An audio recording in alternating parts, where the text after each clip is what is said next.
샬롬, 시냇가에 나를 심다 신하심 챌린지 29일차입니다. 9월 15일 월요일 역대하 1장 말씀으로 묵상 시작합니다.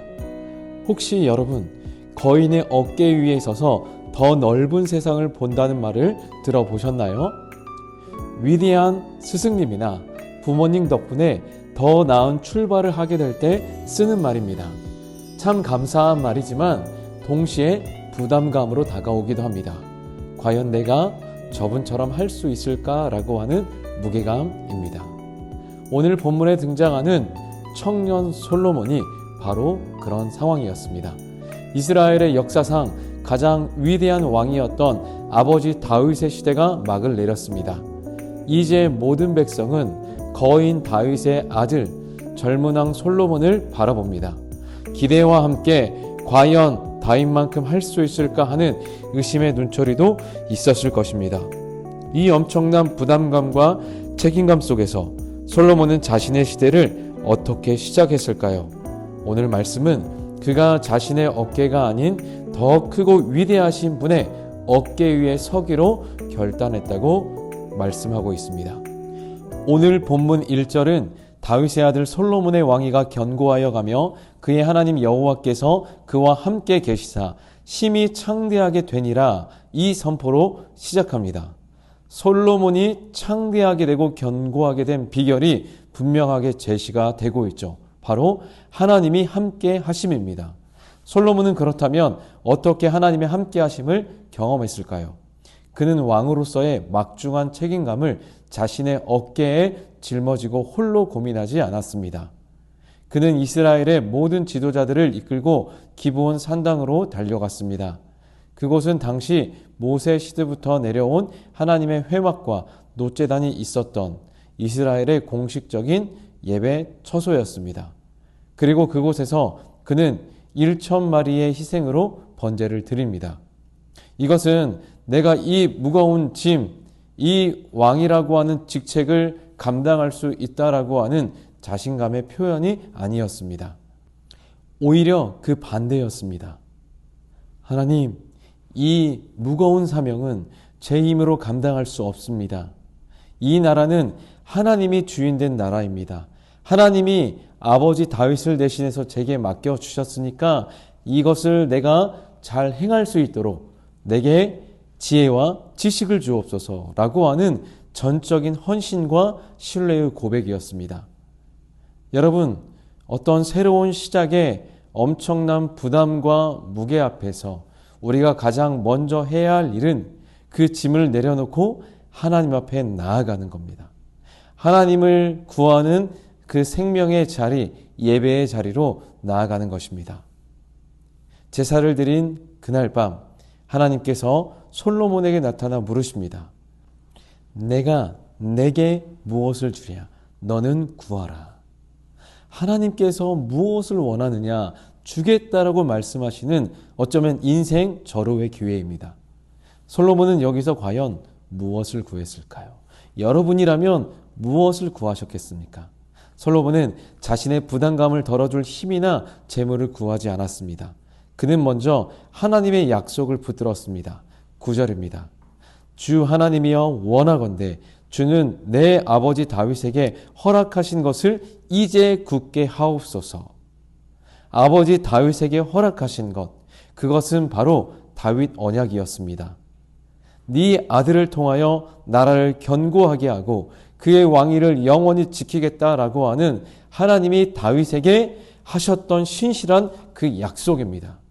솔로몬은 자신의 계획이나 자신의 힘이 아니라 하나님의 약속이 이루어지기를 기도했습니다. 그리고 그 약속 위에 자신의 성공이 아닌 하나님 주신 사명을 위한 지혜를 구합니다. 하나님은 그 기도를 너무나 기뻐하셨습니다. 그리고 약속대로 그가 구한 지혜와 지식은 물론 구하지 않았던 부와 재물과 영광까지 역사상 전무후무할 만큼 넘치도록 부어주셨습니다. 하나님의 응답을 받은 솔로몬은 어떻게 되었을까요? 13절은 그의 그 이후의 여정을 의미심장하게 기록합니다. 13절 솔로몬이 기브온 산당 회막 앞에서부터 예루살렘으로 돌아와 이스라엘을 다스렸더라. 이것은 단순한 지리적 이동이 아닙니다. 솔로몬이 이스라엘을 다스렸는데 그 다스림의 시작은 어디였냐? 기브온 산당 회막 앞에서부터, 즉 하나님 앞에서 제사 가운데 하나님의 약속과 은혜를 가지고 나아가서 하나님이 주신 그 나라를 다스리기 시작했다는 선포인 것입니다. 그 결과 어떠했습니까? 하나님의 약속은 그의 삶에서 문자 그대로 성취되었습니다. 14절 솔로몬은 병거와 마병을 모아 국방을 튼튼히 했고요. 15절 예루살렘의 은금을 돌같이 흔하게 하고 백향목을 뽕나무같이 많게 할 만큼 엄청난 경제적 번영을 이루었습니다. 이 모든 것은 하나님께서 언약대로 그에게 부어주신 창대함의 근거였습니다. 사랑하는 여러분, 오늘 우리는 솔로몬의 위대한 시작을 함께 살펴봤습니다. 엄청난 부담감을 가지고 하나님 앞에 제사로 나아간 그의 결단, 자기의 유익이 아니라 사명을 위해서 지혜를 구한 그의 기도, 그리고 그 결과로 얻은 엄청난 번영까지. 하지만 오늘 본문이 우리에게 진짜 보여주고자 하는 주인공은 솔로몬이 아닙니다. 다윗이라는 거인의 그림자 아래에서 그가 짊어져야 했던 무거운 부담과 책임감, 그것을 가진 솔로몬에게 하나님께서 먼저 함께해 주셨습니다. 그가 무엇을 구할지 알기도 전에 무엇을 줄까 물어보시며 먼저 찾아오셨습니다. 그의 기도에 응답하여 약속 이상의 복을 부어주시며 그의 나라를 창대하게 하나님이 만들어 가셨습니다. 그렇습니다. 이 모든 이야기의 진짜 주어는 솔로몬이 아니라 하나님이십니다. 여러분, 혹시 인생을 살면서 무거운 책임감과 새로운 시작의 부담감 앞에서 홀로 끙끙 앓고 있습니까? 기억합시다. 우리는 우리 자신의 어깨 위에 서 있는 것이 아닙니다. 솔로몬과 함께 하셨던 그 하나님, 다윗에게 하신 그 언약에 신실하셨던 그 하나님께서 오늘도 동일한 신실함으로 우리와 함께하고 있습니다. 우리의 직장, 학교, 삶의 자리, 가정, 내가 걷고 있을 때 내가 무엇을 하든지 간에 어떠한 공간 가운데 있든지 간에 하나님께서 우리와 함께 하십니다.